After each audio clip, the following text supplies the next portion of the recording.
Standing Bear wrote to Korchak after reading the news stories.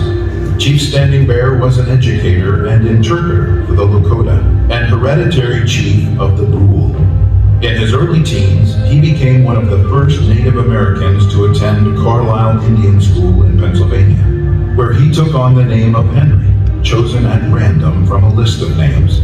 As a result of attending Carlisle, Standing Bear concluded that in order to best help his people, it would be necessary to learn the ways of the non-native world.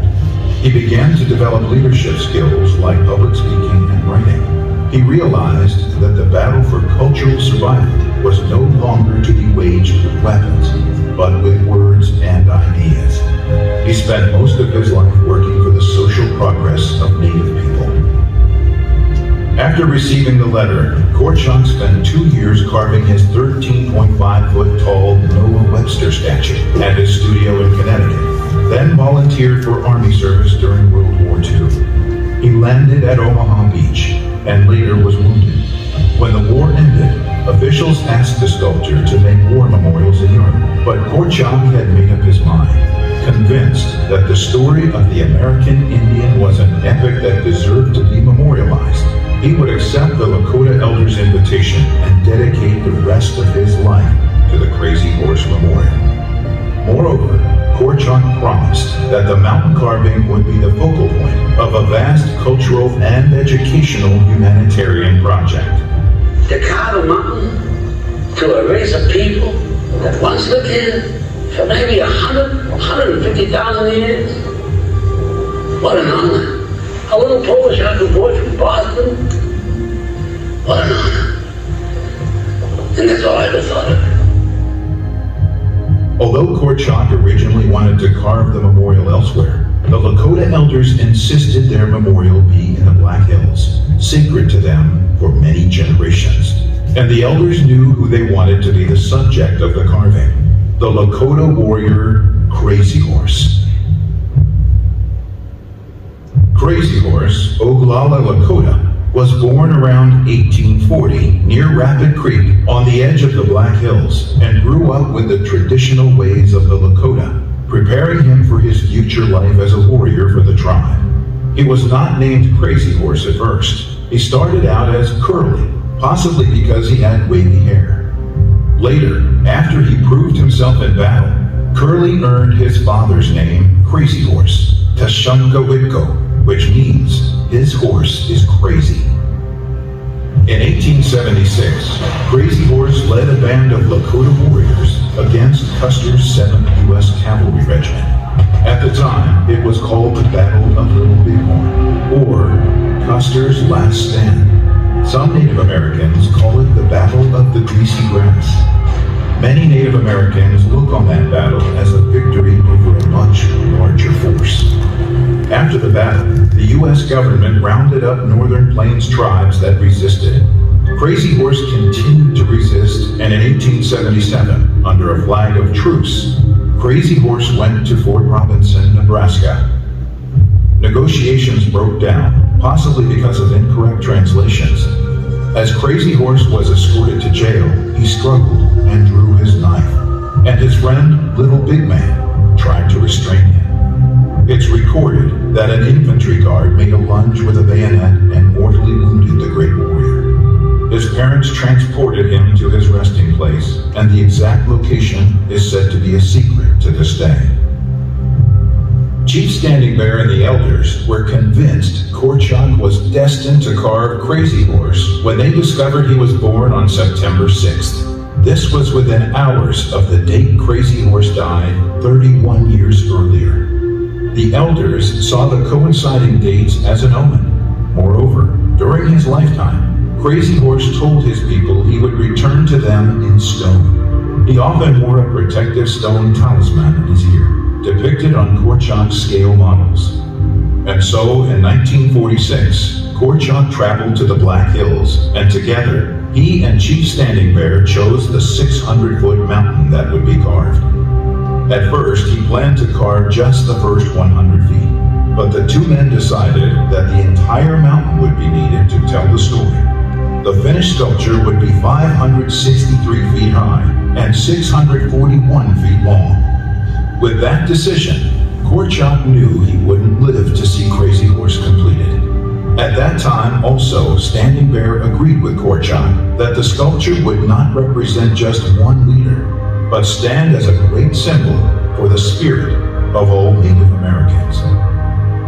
When he moved to the Black Hills in May 1947, there was nothing but land and trees at the location. No water, electricity, roads, or money. Korchak lived in a tent the first 7 months while he hand-built roads and a place to live, making the log studio home from pine trees on the property.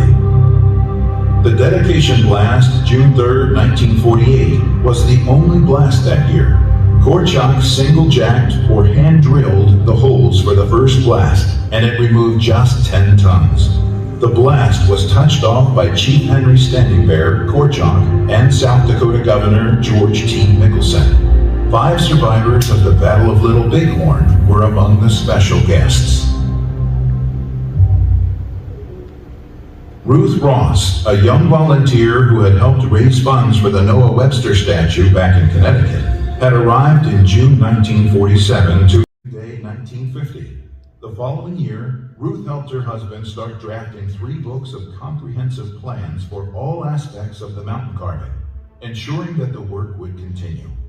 The couple built and operated a large dairy farm and lumber mill at Crazy Horse to help sustain Crazy Horse through the difficult early years. Every winter, they added a room or 2 to the visitor complex, which also housed their growing family, which would total 10 children, 5 girls and 5 boys. Everyone helped with the multitude of chores at Crazy Horse. You see why we had 10 children. They were all, the boys were necessary up in the mountain, and the girls were necessary down here to help mother with the visitors. All I hope you'll ever have is strong back, good mind, believe in living for other people. And since I started my life with just my hands and how I think, I can only leave them the same heritage. It's up to them to make their own way.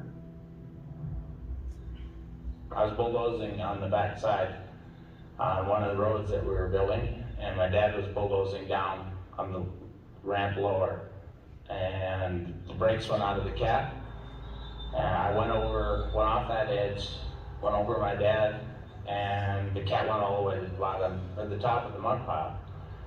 And I bailed out, and I went about 70 feet or so, I suppose, and my dad probably thought I was dead, but he turned around and looked, and there I was, dusting myself off. I landed in the only soft pile of dirt in the mountain. And once he realized I was alive, he said, "You got it in there, you get it out." Korchak and Ruth believed in a strong work ethic and not handouts. They were so passionate about the humanitarian purpose of Crazy Horse that Korchak twice turned down $10 million in federal funding for the project. He did not believe the government would carry out the important cultural and educational goals or complete the mountain carving, which he knew would take much longer than one man's lifetime. Korchak passed away October 20th, 1982.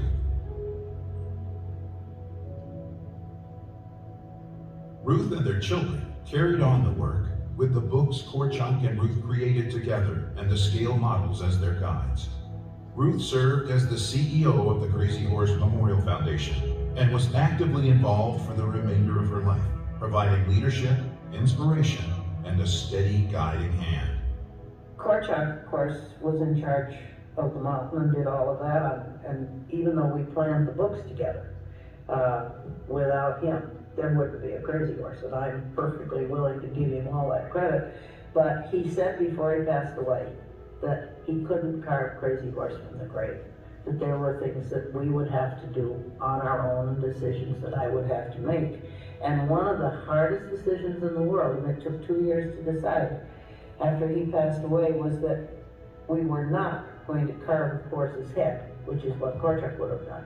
We were going to do Crazy Horse's face first. And he left it so that a big share of the rock was gone in front of the face, and we had to clear it down to be armed and get ready to go to work on it, but it was far more ready to work on than the horse's head was. And looking back on it now, I know we made the right decision.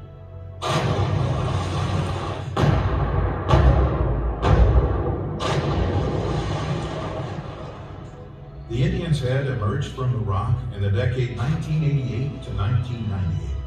Crazy Horse's head is 87 feet 6 inches high.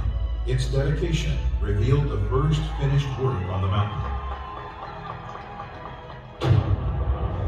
With a blast near Crazy Horse's left index finger that day, the focus of the work transitioned to the much larger task of blocking out the 219-foot horse's head. The outstretched left arm is 243 feet long. Crazy Horse's hand is 33 feet high. Over the next decade, work continued blasting out a series of benches, removing the millions of tons of rock from in front of the massive horse's head. As they drilled, blasted, and pushed the rock off from some of the biggest blasts ever on the mountain. We're looking for people to come here and to be kind of a fourth generation. We see visitors on the porch who will come in with a youngster getting big by their hand and say, you know, my parents brought me here when I was this size. Now I'm bringing mine. Ruth passed away May 21st, 2014. Progress of the dream, the mountain, and the humanitarian goals has continued with the second and third generation Jolkowski family members, the foundation board, and dedicated management and staff.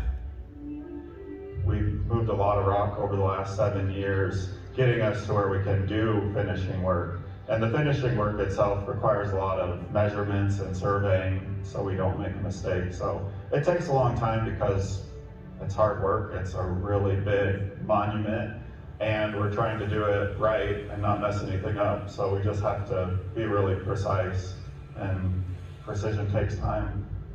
The role of Crazy Horse is bigger than the mountain carving. The university, the museum are huge parts to memorialize noble people that history wasn't the most kind to.